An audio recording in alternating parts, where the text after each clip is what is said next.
Hello friends, welcome to my YouTube channel RBS official. So friends, जैसा कि आप लोगों को पता है कि हम क्लास की NCERT की सीरीज स्टार्ट कर रखी है। हमने फर्स्ट और सेकंड चैप्टर कंप्लीट कर लिया है। आज हम थर्ड चैप्टर करेंगे जिसका नाम है नादान दोस्त। फ्रेंड्स, चैप्टर स्टार्ट करने से पहले इनके लेखक के बारे में बात कर लेते हैं, जो कि हैं मुंशी प्रेमचंद जी। तो आइए स्टार्ट करते हैं। मुंशी प्रेमचंद जी हिंदी साहित्य के प्रमुख लेखक हैं। इनका जन्म 31 जुलाई 1880 को बनारस के नज़दीक लम्ही नामक गांव में हुआ। इनका मूल नाम धनपत राय था। यह अपने निजी व्यवहार और पत्राचार धनपत राय के नाम से ही करते हैं। इन्होंने उर्दू में गुलाब राय तथा हिंदी में प्रेमचंद नाम से लेखन कार्य किया। उर्दू में प्रकाशित उनका पहला कहानी संग्रह सोजे वतन अंग्रेज सरकार ने जब्त कर लिया। इन्होंने आजीविका के लिए स्कूल मास्टरी, मैनेजरी, इंस्पेक्टरी करने के अतिरिक्त इन्होंने हंस, माधुरी जैसी पत्रिकाओं का संपादन भी किया। 8 अक्टूबर 1936 में इनका निधन हो गया। इन्होंने अपने जीवन काल में अनेक रचनाएं लिखी। प्रेमचंद जी ने जितनी भी कहानियां लिखी वे सारी मानसरोवर शीर्षक से 8 खंडों में संकलित हैं।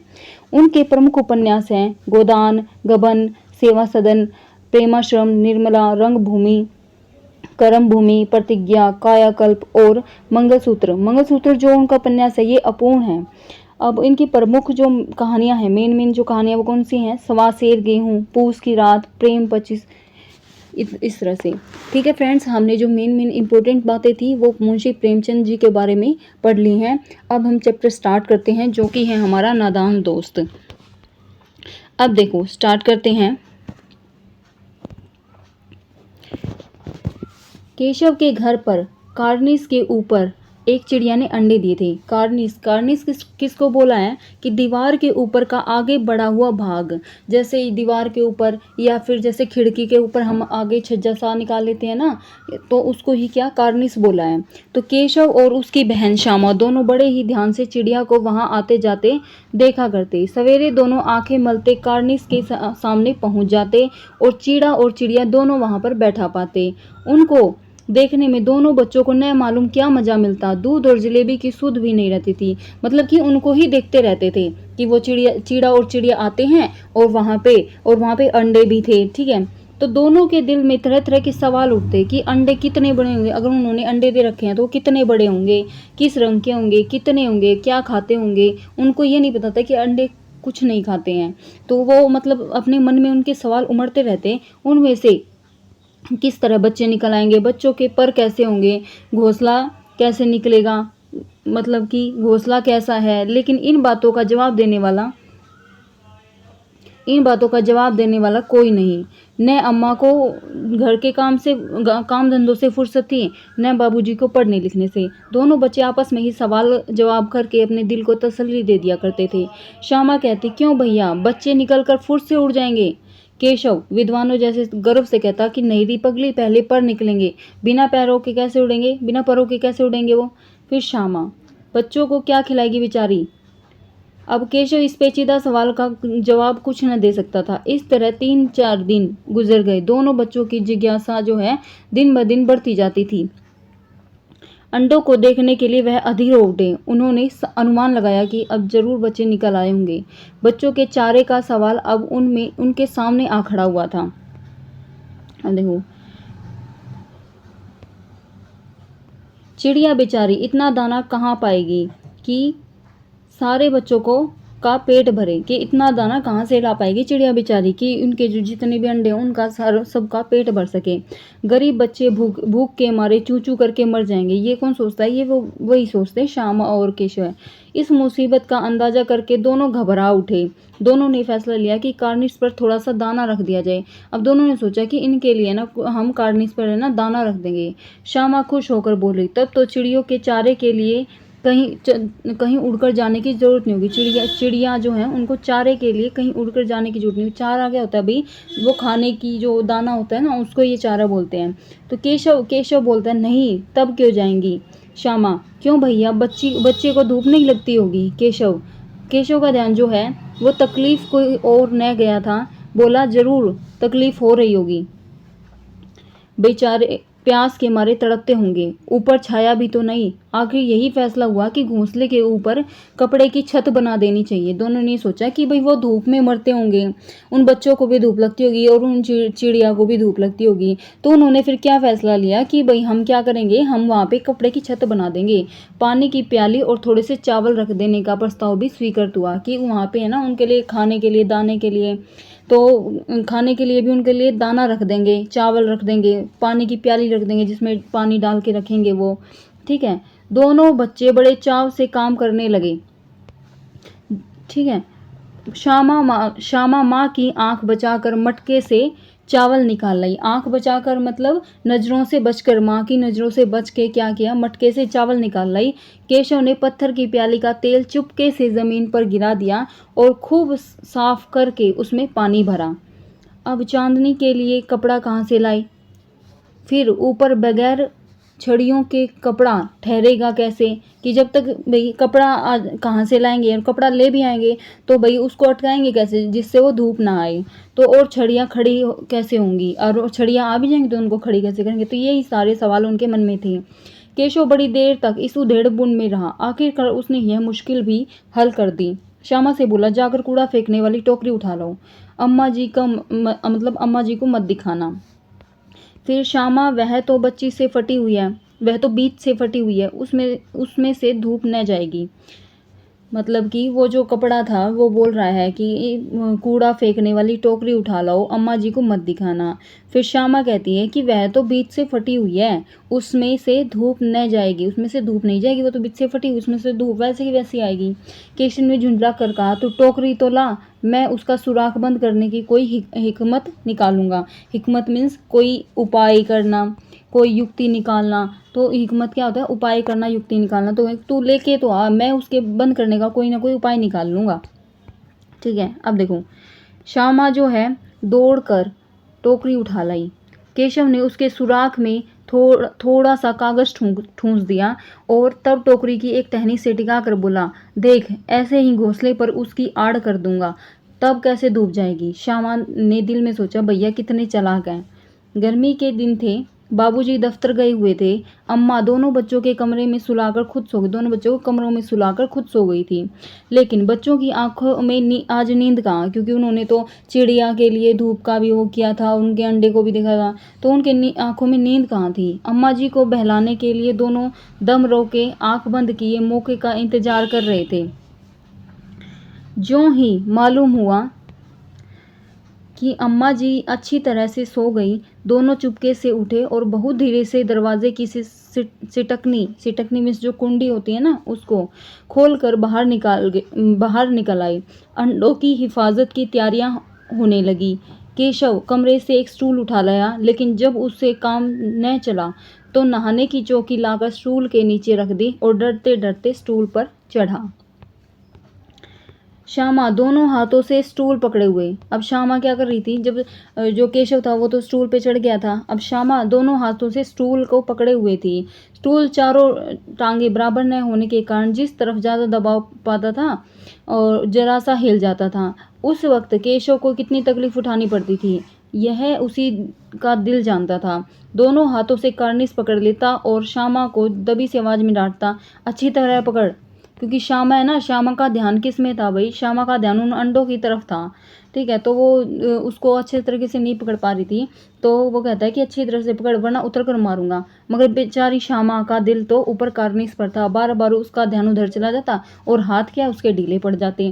केशव ने ज्यों ही कार्निस पर हाथ रखा, दोनों चिड़ियां उड़ गई। केशव ने देखा कार्निस पर थोड़े तिनके बचे हुए हैं और उन पर 3 अंडे पड़े हैं। कि जैसे ही केशव ने उस कार्निस पे हाथ रखा ना, तो वो जो चिड़ियाँ थी वहाँ पे बैठी थी वो दोनों ही उड़ गई, क्योंकि वो डर के उड़ गई। तो फिर उसने देखा कि भाई यहाँ पे 3 अंडे पड़े हुए हैं और थोड़ी सी क्या है तिनके बिछे हुए हैं, जो वो चुग चुग के लाई थी तिनके अपना घोंसला बनाने के लिए। जैसे घोंसले उसने पेड़ों पर देखे थे वैसा कोई घोंसला नहीं है। श्यामा ने नीचे से पूछा कि बच्चे मतलब क्या बच्चे हैं भैया, क्या मीन्स कितने बच्चे हैं भैया, कि जो अंडे हैं वो कितने हैं, उसको ही लगा बच्चे निकल आए हैं, कितने बच्चे हैं भैया। तो केशव कहता है कि 3 अंडे हैं, अभी बच्चे नहीं निकले। श्यामा, ज़रा हमें दिखा दो भैया कितने बड़े हैं। केशव, दिखा दूंगा, पहले ज़रा चिथड़े ले आ, नीचे बिछा दूँ। अब जो चिथड़े क्या होता है, चिथड़े होता है फटे पुराने कपड़े, ठीक है। तो पहले बोलता है कि भाई तू पहले चिथड़े ले आ, फटे पुराने कपड़े ले आ, नीचे बिछा दूँ, बेचारे अंडे तिनकों पर पड़े हैं, ठीक है। वो कहता है कि ये अंडे जो हैं तिनकों पर पड़े हैं, पहले कपड़े ले आ, कुछ उसके नीचे बिछा दूंगा। श्यामा दौड़कर अपनी पुरानी धोती फाड़ कर एक टुकड़ा लाई। केशव ने झुक कर कपड़ा ले लिया और उसकी कई तह करके उसने एक गद्दी बना दी, यानी कि कई तरीके से उसने उसको फोल्ड कर दिया और उसकी एक गद्दी सी बना दी और उसे तिनकों पर बिछाकर 3 अंडे धीरे से उस पर रख दिए। श्यामा ने फिर कहा, हमको भी दिखा दो भैया। केशव, दिखा दूंगा, पहले जरा वह टोकरी तो दे दो, ऊपर छाया कर दूं। श्यामा ने टोकरी नीचे से थमा दी और बोली, अब तुम उतर आओ, मैं भी तो देखूं। केशव ने टोकरी को एक टहनी से टिका कर कहा, जा दाना और पानी की प्याली ले आ, मैं उतर आऊं तो तुझे दिखा दूंगा। श्यामा प्याली और चावल भी ले आई। केशव ने टोकरी के नीचे दोनों चीजें रख दी और आहिस्ता से उतर आया। आहिस्ता से मतलब धीरे से, धीरे से क्या हो गया कि जो है वो उतर आया। श्यामा ने गिड़गिड़ा कर कहा, अब हमको भी चढ़ा दो भैया। केशव, तू गिर पड़ेगी। श्यामा, न गिरूंगी भैया, तुम नीचे से पकड़े रहना। केशव, न भैया, कहीं तू गिरा पड़ी तो अम्मा जी से अम्मा जी मेरी चटनी कर डालेंगी, कहेगी कि तूने ही चढ़ाया था। क्या करेगी देखकर। अब अंडे बड़े आराम से हैं, जब बच्चे निकलेंगे तो उनको पालेंगे। दोनों चिड़िया बार बार कार्निस पर आती और बगैर बैठे ही उड़ जाती, क्योंकि है ना उसने वो ढक दिए थे उस टोकरी से, तो वो दोनों चिड़िया बार बार कार्निस पर आती और बगैर बैठे ही उड़ जाती। केशव ने सोचा, हम लोगों के डर से नहीं बैठती। स्टूल उठाकर कमरे में रखाया, चौकी जहाँ की थी वहाँ रख दी, ठीक है। फिर है श्यामा ने आंखों में आंसू भरकर कहा कि तुमने मुझे नहीं दिखाया, मैं अम्मा जी से कह दूंगी। केशव, अम्मा जी से कहेगी तो तुम बहुत मारूंगा, कह देता हूँ। कि वो कहता है कि भाई अगर तू अम्मा जी से बताएगी ना तो मैं पहले ही कह देता हूँ, बहुत मारूंगा। श्यामा कहती है कि तो तुमने मुझे क्या दिखाया क्यों नहीं, अंडे की बात चल रही थी, तुमने मुझे दिखाया क्यों नहीं। फिर केशव कहता है कि और गिर पड़ती तो 4 सरने हो जाते। श्यामा, हो जाते, देख लेना, मैं भी कह दूंगी। इतने में कोठरी का दरवाज़ा खुला और माँ ने धूप से आंखों को बचाते हुए कहा, तुम दोनों बाहर कब निकल आए। मैंने कहा था ना कि दोपहर को न निकलना। किसने किवाड़ खोला। किवाड़ केशव ने खोला था, लेकिन श्यामा ने माँ से यह बात नहीं कही। उसे डर लगा कि भैया पिट जाएंगे। केशव दिल में कांप रहा था कि कहीं श्यामा जो है वो कह ना दे अपनी अम्मा को तो अंडे न दिखाए थे, ये ना कह दे कि अंडे नहीं दिखाए थे। इससे अब उसको श्यामा पर विश्वास न था। श्यामा सिर्फ मोहब्बत के मारे चुप थी या इस कसूर में हिस्सेदार होने की वजह से। इसका फैसला नहीं किया जा सकता। शायद दोनों ही बातें थी कि जो श्यामा ने अपनी अम्मा को सच नहीं बताया, क्यों नहीं बताया, या तो इस मारे सच नहीं बताया होगा कि भाई वो अपने भाई से बहुत प्यार करती थी, या फिर इस मारे सच नहीं बताया होगा उन्होंने कि भाई जो ये मतलब अंडों की बात है इसमें वो भी हिस्सेदार थी खुद। तो इसका कोई फैसला नहीं किया जा सकता। माँ ने दोनों को डांट डपट कर फिर कमरे में बंद कर दिया और आप धीरे धीरे उन्हें पंखा झलने लगी। अब सिर्फ 2 बजे थे, बाहर तेज लू चल रही थी। लू मीन्स होता है गर्म हवा चलना। गर्मी के दिनों में जो गर्म हवा होती है ना चलने वाली, उसको कहते हैं लू। अब दोनों बच्चे को नींद आ गई थी, मतलब अब दोनों ही क्या है, सो गए थे, नींद आ गई थी। फिर है 4 बजे यकायक श्यामा की नींद खुली। यकायक मीन्स अचानक से, एकदम से श्यामा की नींद खुली। किवाड़ खुले हुए थे। वह दौड़ी हुई कार्निस के पास आई और ऊपर की तरफ ताकने लगी। टोकरी का पता न था। संयोग से उसकी नज़र नीचे आ गई और वह उल्टे पांव दौड़ती हुई कमरे में जाकर जोर से बोली, भैया अंडे तो नीचे पड़े हैं, बच्चे उड़ गए। केशव घबरा के उठा और दौड़ा हुआ बाहर आया तो क्या देखता है कि तीनों अंडे नीचे टूटे पड़े हैं और उनसे कोई चूने की सी चीज़ बाहर निकल आई है, मतलब चूने जैसी चीज़ बाहर निकल आई उन अंडों में से। पानी की प्याली भी एक तरफ टूटी पड़ी है। फिर उसके चेहरे का रंग उड़ गया। सहमी हुई आंखों से ज़मीन की तरफ देखने लगा। उसके चेहरे का रंग उड़ गया, किसका? केशव के। और सहमी हुई आंखों से ज़मीन की तरफ देखने लगा। श्यामा ने पूछा, बच्चे कहाँ उड़ गए भैया? केशव ने करुण स्वर में कहा, अंडे तो फूट गए। श्यामा, और बच्चे कहाँ गए? केशव, तेरे सर में देखती नहीं है, अंडों में से उजला उजला पानी निकल आया है, वही तो 2-4 दिन में बच्चे बन जाते। माँ ने सोटी हाथ में लिए हुए पूछा। सोटी मीन्स जो डंडा होता है, छड़ी होती है, वो लिए हुए हाथ में पूछा, तुम दोनों वहाँ धूप में क्या कर रहे हो? श्यामा ने कहा, अम्मा जी, चिड़िया के अंडे टूट पड़े हैं। माँ ने आकर टूटे हुए अंडों को देखा और गुस्से से बोली, तुम लोगों ने अंडों को छुआ होगा। अब तो श्यामा को भैया पर ज़रा भी तरस न आया। मतलब कि अब श्यामा को भैया पर ज़रा भी तरस न आया और उसी ने शायद अंडों को इस तरह रख दिया कि वह नीचे गिर पड़े। इसको उसे सज़ा मिलनी चाहिए। कौन कहती है भाई? ये श्यामा कहती है कि उसने ही जो अंडे हैं ना वो ढंग से नहीं रखे होंगे और इसकी सज़ा उसको मिलनी चाहिए। बोले, इन्होंने अंडे को छेड़ा था अम्मा जी। माँ ने जो है केशव से पूछा कि केशव भीगी बिल्ली बनकर खड़ा रहा। माँ, तू वहाँ पहुँचा कैसे? श्यामा चौकी पर स्टूल रखकर चढ़े अम्मा जी। श्यामा ने कहा कि चौकी पर स्टूल रखकर चढ़े अम्मा जी। केशव, तू स्टूल थामे नहीं खड़ी थी? किसको कहते हैं? केशव श्यामा को कहता है कि तू भी तो स्टूल को थामे खड़ी थी। श्यामा, तो तुम्ही ने तो कहा था कि भाई स्टूल लेके और वहाँ पे खड़े हो जाओ। माँ, तू इतना बड़ा हुआ, तुझे अभी इतना भी मालूम नहीं है कि छूने से चिड़ियों के अंडे गंदे हो जाते हैं।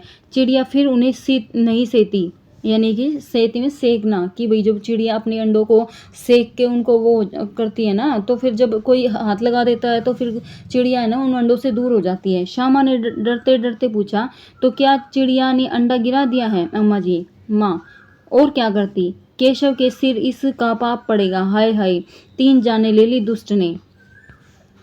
केशव रोनी सूरत बनाकर बोला, मैंने तो सिर्फ अंडों को गद्दी पर रखा था कि भाई उनको दिक्कत ना हो, तो उनको गद्दी पर रख दिया था अम्मा जी। माँ को हंसी आ गई, मगर केशव को कई दिनों तक अपनी गलती पर अफसोस होता रहा। अंडों की हिफाजत करने के जोग में उसने उनका सत्यानाश कर डाला। इसे याद कर वह कभी कभी रो पड़ता था। दोनों चिड़िया फिर वहाँ दिखाई नहीं दी। तो फ्रेंड्स, ऐसे ही आपका चैप्टर कंप्लीट होता है और ये इसके जो अभ्यास के प्रश्न उत्तर हैं।